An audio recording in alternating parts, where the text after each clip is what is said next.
We're fortunate to have with us to talk about Cuba, Dr. LMadu6. And I think the audience recognizes Dr. LMadu6 from the many shows that we've had with him, dealing not only with South America, but with the Middle East, with Africa, and with almost every continent. In a real sense, Dr. LMadu6, I think, explaining the kind of information and the kind of influence that you bring to our discussions here.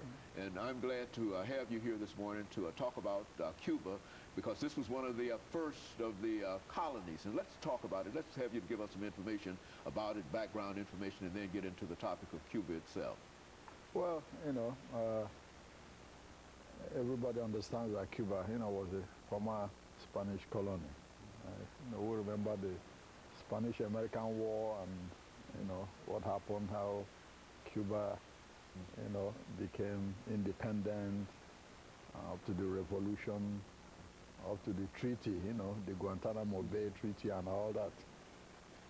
In order to understand, Cuba today, one has to go on what I might call three levels.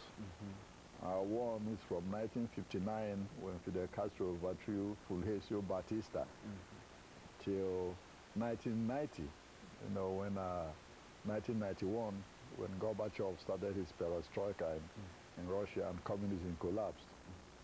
Then from 1991 to 2008, when after the Cold War and Fidel became sick, handed over to his brother took over from 2008 February effectively as president, till now. So these are the three stages. Exactly, that one can look at, what is happening in Cuba up to today.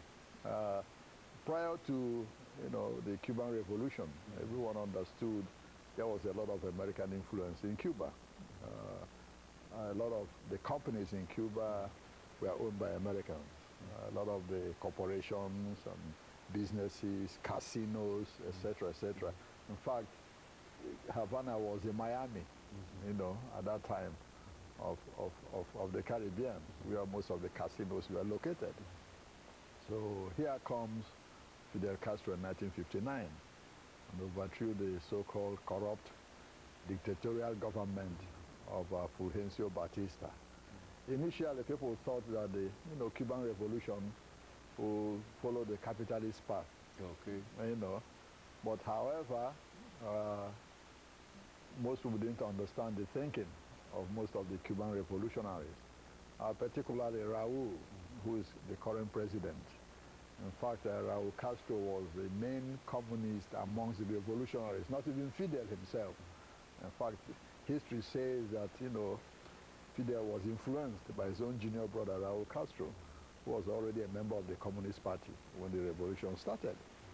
And as you well know, this revolution was sparked, because of the dictatorship of Fulgencio Batista. People were being arrested, jailed, civil rights, was human and civil rights were being violated, etc., etc. And of course, like all revolutions, these were few people, started, about 5 or 6 of them, really. You have Fidel Castro, you have Raúl Castro, his brother, you have Che Guevara, the Argentine medical doctor, you have Huba Mato, was Commandant Huba Mato, and then one of the most charismatic of all of them, who Camilo Cienfuegos, who died in a mysterious plane crash some time ago.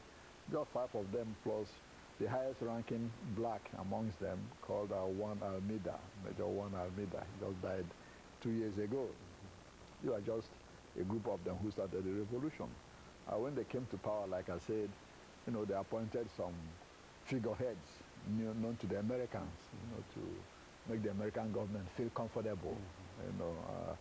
But at the same time, Fidel Castro and his brother and the rest wanted a socialist, Cuba, where unemployment would be a thing of the past, racial discrimination would be a thing of the past, free health care, free education, and you name it. And because of the path they chose, they fell, out of favor with the Eisenhower, government administration. What we're going to have to do during this first segment, we're going to have to take our first break. And after we come back, we can pick up at that particular point. But it's time for us to take this first commercial break.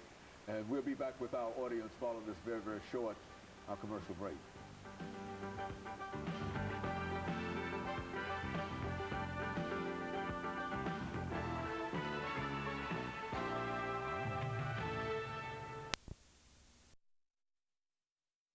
Talking to Dr. LMadu6.